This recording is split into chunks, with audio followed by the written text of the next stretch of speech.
لسيدنا مولانا محمد মনে বড় আশা ছিল যাব সোনার মদিনায়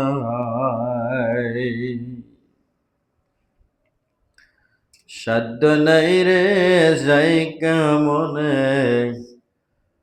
তবু পাগল মন যেতে চায় আল্লাহুম্মা সাল্লি আলা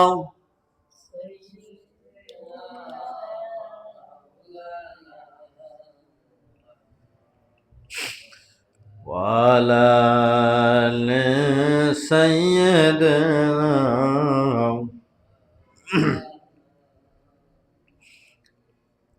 জিকির করি লা ইলাহা ইল্লাল্লাহ লা ইলাহা ইল্লাল্লাহ লা ইলাহা ইল্লাল্লাহ লা ইলাহা জোরে ভাই লা ইলাহা বহু দূরে মদিনা কেমনে যাব জানি না হায়রে বহু দূরে মদিনা কেমনে যাব জানি না দয়াল আল্লাহ দয়া কর দয়াল আল্লাহ দয়া কর পোড়াও মনের বাসনা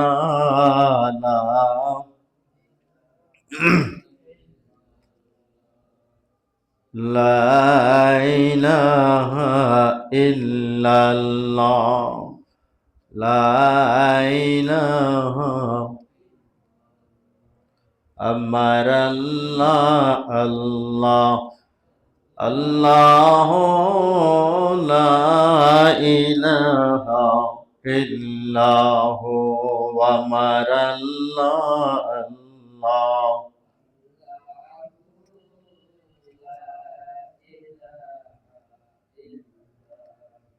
লা ইলাহা ইল্লাল্লাহ মুহাম্মাদুর রাসূলুল্লাহ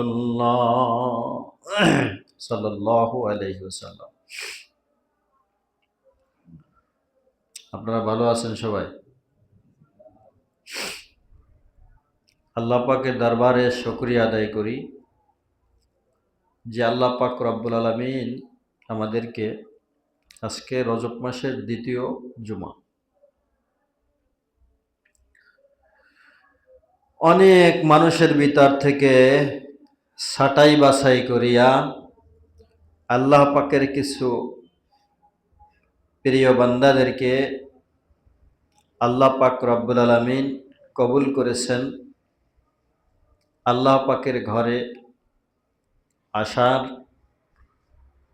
বসবার দিনে কিছু আলোচনা শুনবার মতন তৌফিক যেই মহান রব্বুল আলামিন আমাদেরকে দান করলেন সেই মহান প্রভুর দরবারে অন্তরের স্থল থেকে আমরা জোরে সরে বলি আলহামদুলিল্লাহ। ঠান্ডায় আপনারাও একদম জমে গেছেন কি কর, আপনাদের প্রচন্ড ঠান্ডা তাই না? আপনারা যদি যুবক মানুষ যদি ঠান্ডায় জৈমা যান তাহলে মুরব্বী যারা তাদের অবস্থা কি? হ্যাঁ, আর কিছু মানুষ আছে তারা তো মনে করেন এখনো ঘর থেকে বেরোইতে পারে না, অথচ একটা বাইজে গেছে তাই না? একটা বাজতে আর 5 মিনিট বাকি, সময় মতন আমাদের টাইম শেষ হবে। আল্লাহ পাকের নবী মুহাম্মদুর রাসূলুল্লাহ সাল্লাল্লাহু আলাইহি ওয়াসাল্লামের উপরে অসংখ্য অগণিত দুরূদ ও সালাম। সবাই বলি সাল্লাল্লাহু আলাইহি ওয়াসাল্লাম। আমরা আলোচনা করতেছিলাম রসুল সাল্লাল্লাহু আলাইহি ওয়াসাল্লামের মেরাজ নিয়ে। রসুল সাল্লামের মেরাজ অনেক লম্বা, তারপরও আপনাদেরকে সংক্ষেপ করে আলোচনাগুলি শোনাবো, কারণ আমাদের নবীর মেরাজ হয়েছে সশরীরে। কি বলেন? আদম আলাইহিস সালাম থেকে নিয়ে যত নবী এবং রসুল দুনিয়ার জমিনে এসেছিলেন, আমাদের নবী বাদে সব নবীদের মেরাজ হয়েছে স্বপ্নে যুগে, আর একমাত্র সশরীরে মেরাজ হয়েছে শুধু একমাত্র আপনার আর আমার নবী মুহাম্মদুর রাসূলুল্লাহ সাল্লাল্লাহু আলাইহি ওয়াসাল্লাম। এরপরে সেই জমানায় মেরাজকে, রসুল আকরাম সাল্লাল্লাহু আলাইহি ওয়াসাল্লামের মেরাজকে অস্বীকার করেছিল কে জানেন তো? রসুল সাল্লামের মেরাজকে অস্বীকার করেছিল সর্বপ্রথম আবু জাহেল। কে বলেন তো কে? সর্বপ্রথম আবু জাহেল অস্বীকার করেছে। আর সর্বপ্রথম মেরাজকে স্বীকার করে নিয়েছেন হযরতে আবু বকর রাদিয়াল্লাহু তাআলা আনহু। রসুল সাল্লাল্লাহু আলাইহি ওয়াসাল্লামের মেরাজকে অস্বীকার করার কারণে আবু জাহেল চির জাহান্নামী হয়েছে, আর রসুল সাল্লাল্লাহু আলাইহি ওয়াসাল্লামের মেরাজকে স্বীকার করার কারণে, বিশ্বাস করার কারণে চির জীবনের জন্য আবু বকর রাদিয়াল্লাহু তাআলা আনহু জান্নাতের সার্টিফিকেট হাতে পেয়েছে। ভাইরা আমার, সেই মেরাজের আলোচনা আমাদের শোনার দরকার আছে, কারণ বর্তমান যুগেও সেই আবু জাহেলের নাতিপুতি, আবু জাহেলের চেলাবেলা পৃথিবীর জমিনে আসেনি। তারা এখনো পর্যন্ত কেউ কেউ রসুলের মেরাজকে অস্বীকার করে। আমার ভাইরা, আবু জাহেল রসুলের মেরাজকে অস্বীকার করলো কেন জানেন? আবু জাহেল অস্বীকার করলো এই জন্যে, রসুল সাল্লাল্লাহু আলাইহি ওয়াসাল্লাম এশার নামাজ পড়ে ঘুমিয়ে গেছেন কিছু সময়। এশার নামাজের পর থেকে নিয়ে ফজরের আগ পর্যন্ত সামান্য একটা সময়, এই সময়ের ভিতরে আল্লাহর নবী খানায় কাবা থেকে, কাবার হাতিম থেকে বাইতুল মুকাদ্দাস হাজার হাজার কিলোমিটার পথ, সেই বাইতুল মুকাদ্দাসে গিয়ে আসমান জমিন বেদ করে সব কিছু ঘুরে তারপরে আবার ফজরের আগে আবার কাবা শরীফে আসছে, এটা আবু জাহেলের মাথায় ধরে না। কি বলেন? আবু জাহেল বিশ্বাস করতে পারলো না, কিভাবে সম্ভব? ঘোড়ার পিঠে সওয়ার হইয়া, উটের পিঠে সওয়ার হইয়া যদি কাবা শরীফ থেকে বাইতুল মুকাদ্দাসে যায়, তাহলে যেতে লাগে 15 দিন, আসতে লাগে 15 দিন, 1 মাসের পথ বাইতুল মুকাররম।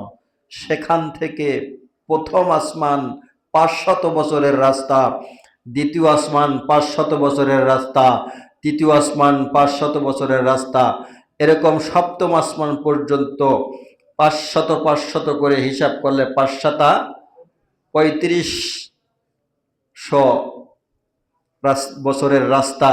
সেরপরে ওখান থেকে সিদরাতুল মুনতাহা, সেখান থেকে আল্লাহর আরশ। এটা কিভাবে সম্ভব? আবু জাহেলের মাথায় ধরে না। এই জন্য আবু জাহেল কি করলো? অস্বীকার করে বসলো। আবু জাহেলের কাছে যখন আল্লাহর নবী সর্বপ্রথম এসে, যখন মক্কার জমিনে আল্লাহর নবী সর্বপ্রথম এসে আবু জাহেলকে বলছিলেন যে, চাচা, আমার গত রাতে আমার মেরাজ হয়ে গেছে। সুবহানাল্লাহ। আবু জাহেল আল্লাহর নবীকে বলল যে মোহাম্মদ সাল্লাল্লাহু আলাইহি ওয়াসাল্লাম আসলেই কি তোমার মেরাজ হয়েছে, তুমি কি সত্য কথা বলো? তো আল্লাহর নবী বলেন, চাচা যান, আলামিন উপাধি তো আপনারাই আমাকে দিয়েছেন, আমি তো কখনো মিথ্যা কথা বলি না, আমি সত্য বলেছি, আমি গত রাত্রে মেরাজ করে এসেছি। জোরে জোরে কন সুবহানাল্লাহ।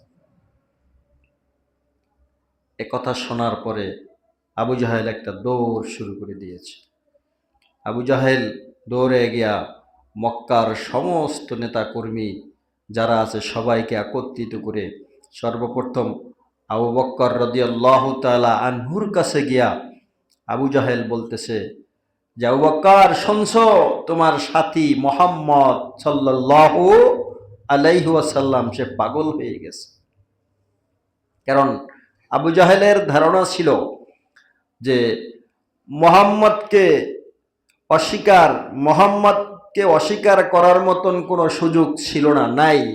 তো এবার যদি মোহাম্মদকে অস্বীকার করা যায়, মোহাম্মদ যে একটা ভণ্ড নবী, সবাই জোরে জোরে কর নাউজুবিল্লাহ, সে যে মিথ্যা দাবিদার নবী, এটাকে একটা মানে মিথ্যা প্রমাণ করার জন্য একটা সিস্টেম পেয়েছি।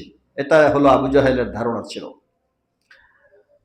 আবু বকর রাদিয়াল্লাহু তাআলা আনহুকে যখন আবু জাহেল বলল যে মুহাম্মদ সাল্লাল্লাহু আলাইহি ওয়াসাল্লাম মেরাজ করে এসেছে, আমার ভাইয়েরা, আবু জাহেল যখন আবু বকর রাদিয়াল্লাহু তাআলা আনহুকে যখন কথা বললেন যে গত রাতে আমার মেরাজ হয়েছে, আবু বকর রাদিয়াল্লাহু তাআলা আনহু আবু জাহেলকে ডাক দিয়ে বলতেছেন যে, আবু জাহেল, আল্লাহর নবী যে গত রাতে মেরাজ করে এসেছে, এটা কি আল্লাহর নবীর জবান থেকে তুমি শুনেছ?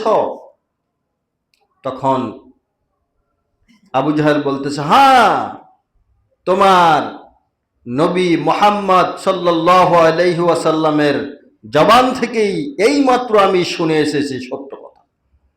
তো আবু বকর রাদিয়াল্লাহু তাআলা আনহু বললেন, যদি মুহাম্মদ সাল্লাল্লাহু আলাইহি ওয়াসাল্লাম যদি বলে থাকেন যে গত রাতে মেরাজ করে এসেছে, তাহলে আমি এক বাক্যে সর্বপ্রথম আমি বিশ্বাস করলাম, আমি স্বীকার করে নিলাম যে আসলেই মুহাম্মদ সাল্লাল্লাহু আলাইহি ওয়াসাল্লাম মেরাজ করে এসেছে। কোন সুবহানাল্লাহ। আচ্ছা, মুহাম্মদ সাল্লাল্লাহু আলাইহি ওয়াসাল্লাম জান্নাতের সার্টিফিকেট কি খালি খালি পেয়েছে কি মনে করেন? হ্যাঁ, 10 জন সাহাবী জান্নাতের সার্টিফিকেট দুনিয়ার জমিনে পেয়েছেন, তার মধ্যে 1 নম্বরে কে? আবু বকর রাদিয়াল্লাহু তাআলা আনহু। খালি খালি পায় নাই। কারণ কি? আবু জাহেলের মাথায় ধরছিল না যে অল্প সময়ের মধ্যে 1 মাসের পথ বাইতুল মুকাদ্দাস, ওখানে গিয়ে আসমান জমিন সবকিছু বেদ করে আবার ফজরের আগে আবার মক্কার জমিনে আসছে, এটা কিভাবে সম্ভব? এটা আবু জাহেলের মেধায় ধরে না। কিন্তু আবু বকর রাদিয়াল্লাহু তাআলা আনহু জানেন যে মুহাম্মদ সাল্লাল্লাহু আলাইহি ওয়াসাল্লাম যে কথা বলেন, সে কখনো সত্য কথা ছাড়া মিথ্যা কথা জীবনে কোনোদিনের জন্য, 63 বছরের জীবনে কোনোদিনের জন্য একটা মিথ্যা কথা বলে নাই। অতএব আল্লাহর নবী যদি তার জবান থেকে বলে থাকে যে সে মেরাজ করে এসেছে, এটা 100% সত্য। জোরে জোরে কোন সুবহানাল্লাহ।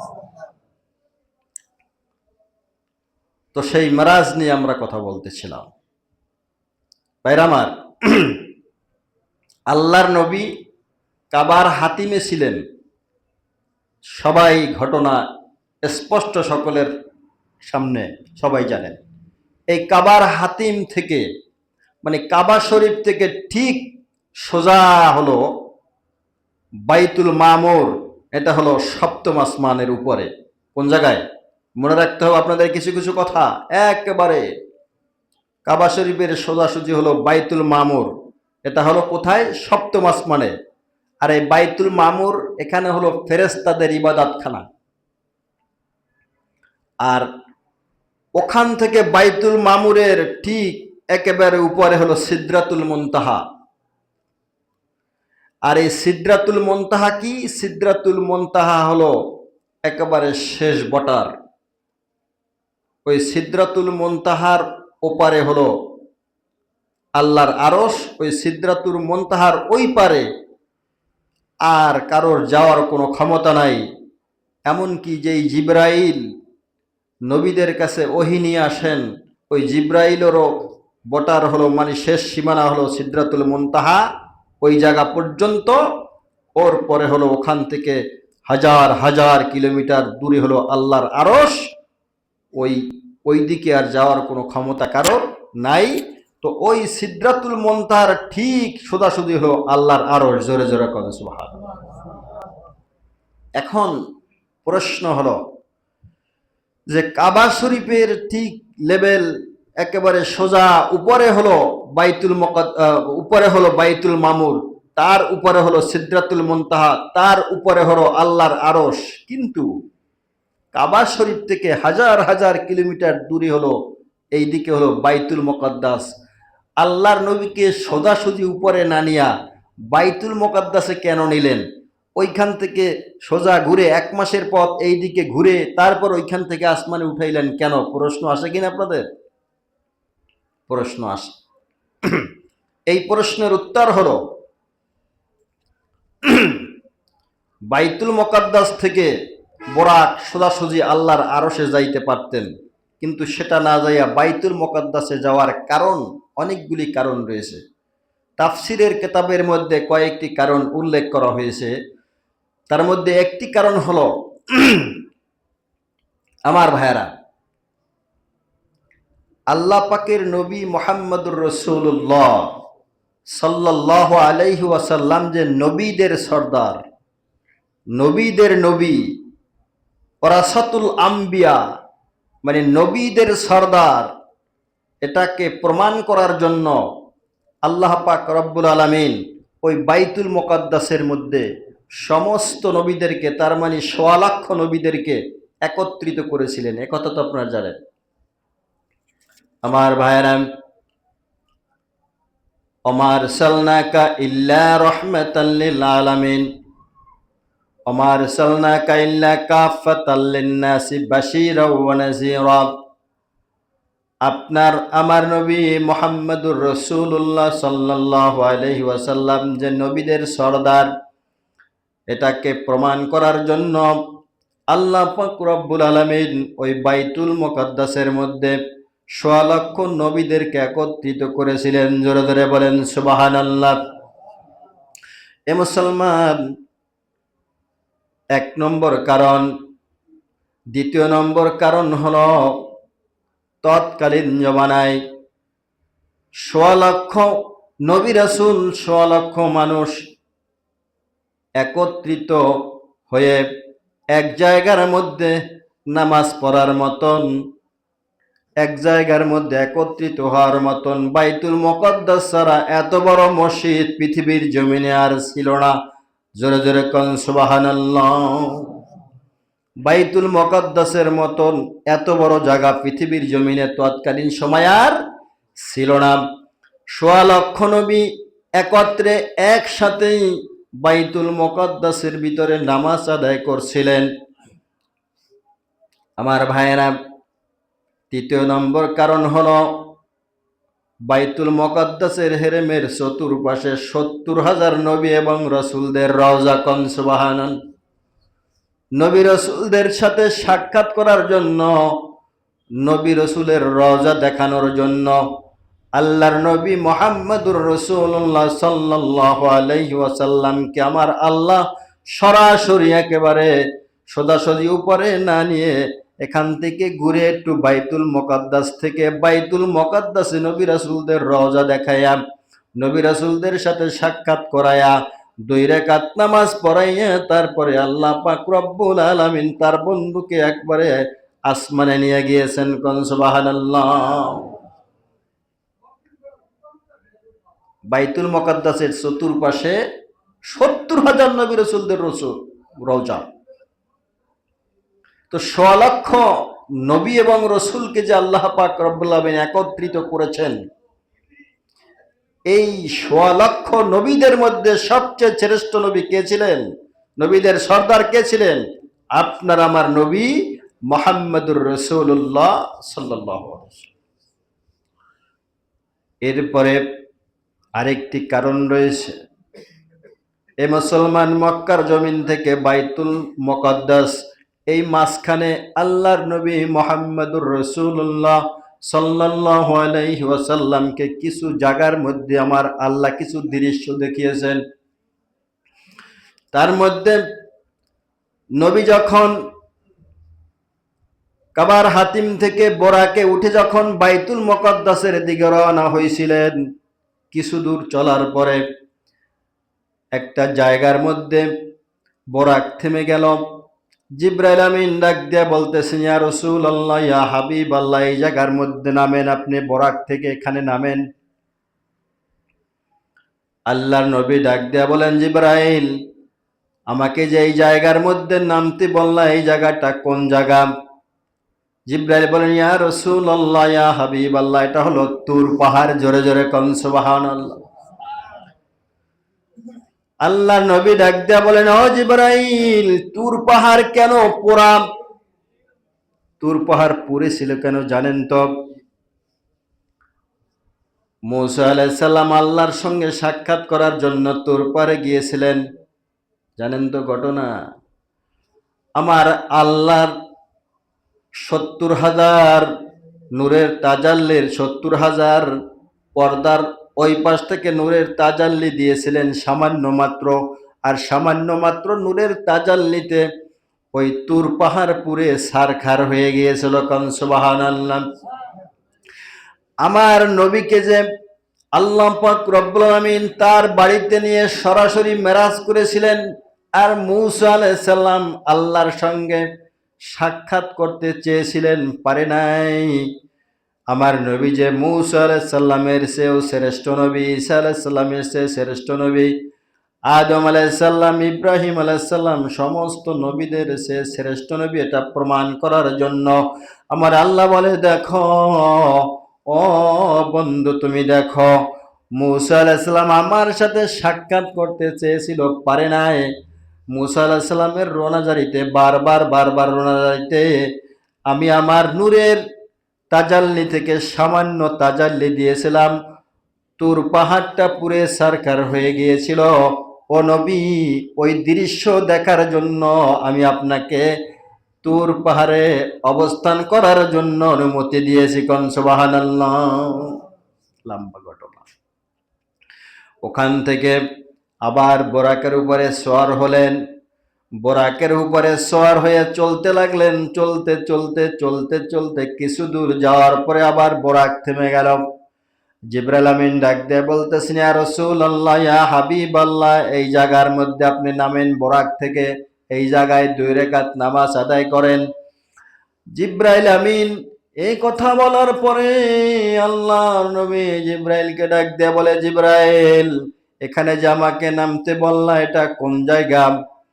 আমার ভাইয়েরা, জিবরাইল আমিন ডাক দিয়ে বলতেছেন, ইয়া রাসূলুল্লাহ, ইয়া হাবিবাল্লাহ, এটা হলো ইয়াসরিফ, এটা হলো ইয়াসরিফ। নবী গো, এটা যদিও এখন এর নাম হলো ইয়াসরিফ, কিন্তু নবী, মক্কার জমিন থেকে যখন আপনি হিজরত করিয়া এই জায়গার ভিতরে আসবেন, এই জায়গাটার নাম তখন আর ইয়াসরিফ থাকবে না, এই জায়গাটার নাম হবে সোনার মদিনা। কোন সুবহানাল্লাহ।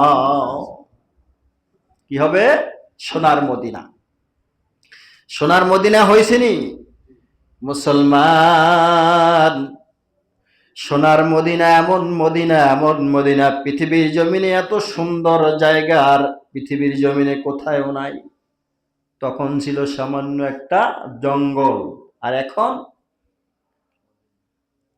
এত বড় মসজিদ, এত বড় সোনার মদিনা, এত বড় সোনার জায়গা, যেই জায়গার মধ্যে 11,500 হলো খাদেম। কোন সুবহানাল্লাহ।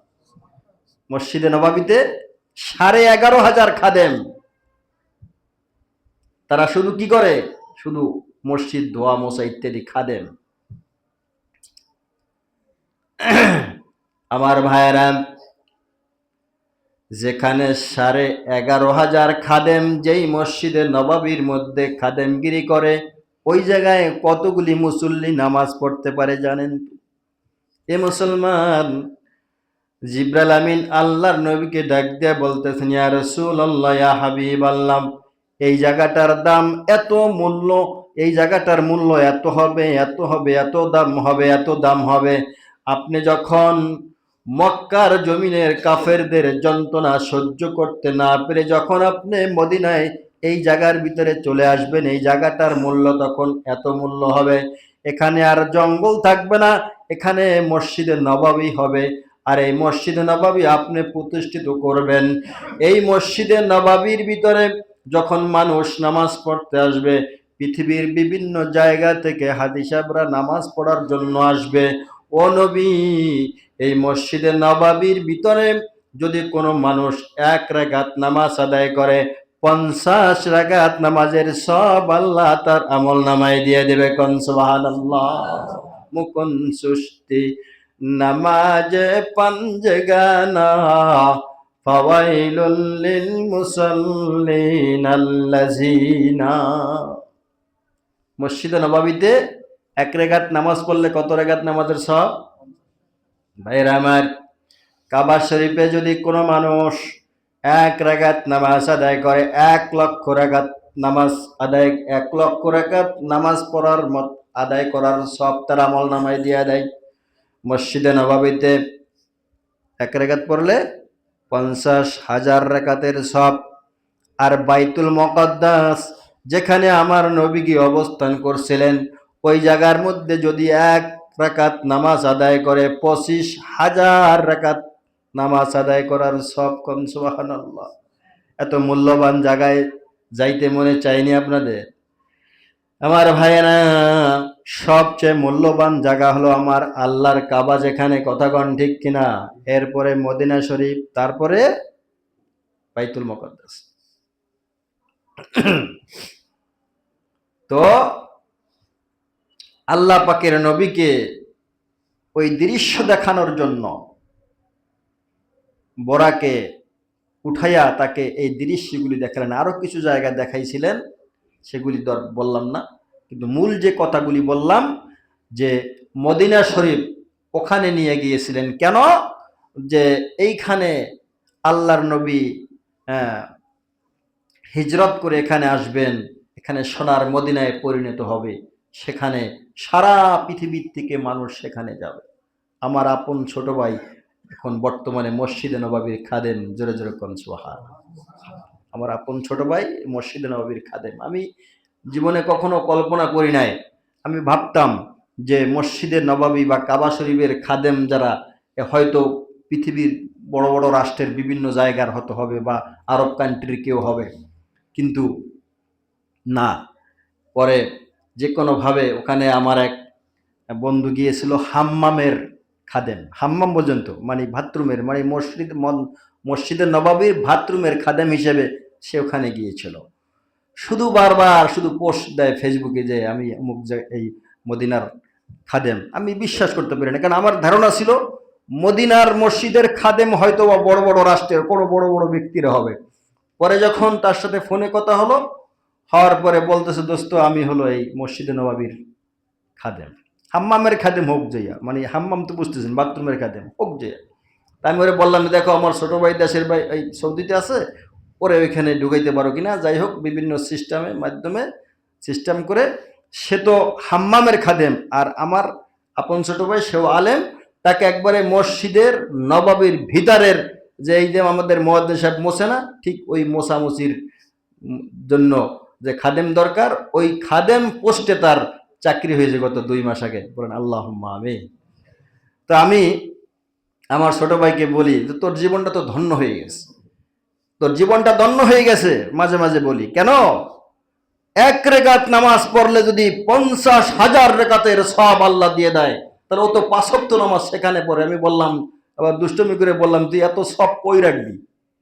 মানে দুষ্টমি করে বলছি, 1 রাকাত নামাজ পড়লে যদি 50,000 রাকাতের সওয়াব হয়, আর সেখানে 5 ওয়াক্ত নামাজ পড়ে এবং সেখানে নফল নামাজ পড়ে, এবং রিয়াজুল জান্নার মধ্যে যেখানে ঢোকার মতন এমপি মন্ত্রী, ওই দেশের বড় বড় রাষ্ট্রীয় যারা কোষাগার যারা আছে তারা ওইখানে ঢোকার সুযোগ পায়, আর সে ওখানে প্রতিদিন ঢোকে, তার কপাল খুলে গেছে না? কি বলেন? এবং ওই মসজিদে নববীর খাদেমদেরকে পৃথিবীর বিভিন্ন জায়গা থেকে যে হাদিসে আসে, তাদের ওই খাদেমদের কত দাম, খাদেমদের মসজিদের, নবীর মসজিদের খাদেম, এই হিসেবে তাদেরকে হাদিয়া দেয়। আল্লাহু আকবার। তো এই কথা বলার উদ্দেশ্য হলো এখানেই যে নবী মক্কা থেকে যখন বাইতুল মুকাদ্দাসে গিয়েছিলেন, ওই জায়গাটার নাম ছিল কি? ইয়াসরিফ। আর ওই জায়গাটা ছিল একটা জঙ্গল। আর জিব্রাইল বললেন যে হুজুর, এই জায়গার এখন যদিও জঙ্গল, এখন যদিও এর নাম ইয়াসরিফ, কিন্তু একটি সময় যখন আপনি এখানে আসবেন, আবাদ করবেন, এমন একটা সময় আসবে, এটা তখন আর ইয়াসরিফ থাকবে না, এটা তখন আর বন জঙ্গল থাকবে না, এটা সোনার মদিনায় পরিণত হবে। জোরে জোরে কোন সুবহানাল্লাহ। সোনার মদিনায় পরিণত হয়েছে কিনা? সোনার মদিনায়, এই সোনার মদিনায় যাইতে মনে চাইনি সবাই? সবাই একবার দোয়া, আর সবসময় আল্লাহর কাছে দোয়া করবেন, মান জারা কবরি ওয়াজাবাত লাহু শাফাতি। নবী বলেন যে আমার রওজায় আসলো, তার জন্য আমার জিয়ারত, মানে কিয়ামতের ময়দানে তার জন্য আমার শাফায়াত ওয়াজিব হয়ে যায়। কোন সুবহানাল্লাহ। এজন্য জীবনে নিয়ত করবেন যে আল্লাহ, নবীর সুপারিশ ছাড়া একটা মানুষ হাসরের ময়দানে জান্নাতে যেতে পারবে না। কি বলেন? পারবেনি? সবাই দোয়া করতে হবে জীবনে একবার হলো যেন নবীর রওজায় যেন আমরা যেতে পারি। কোন সুবহানাল্লাহ। আল্লাহ পাক রব্বুল আলামিন আমাদেরকে নবীর রওজায় যাওয়ার তৌফিক যেন আমাদের প্রত্যেকটা মুসলমানকে দান করেন। আল্লাহুম্মা আমিন। এই বলে আমি আমার সংক্ষিপ্ত আলোচনা শেষ করলাম। ওমা তৌফিকি ইল্লা বিল্লাহ। যারা সুন্নাত পড়েন না সুন্নাত পড়েন।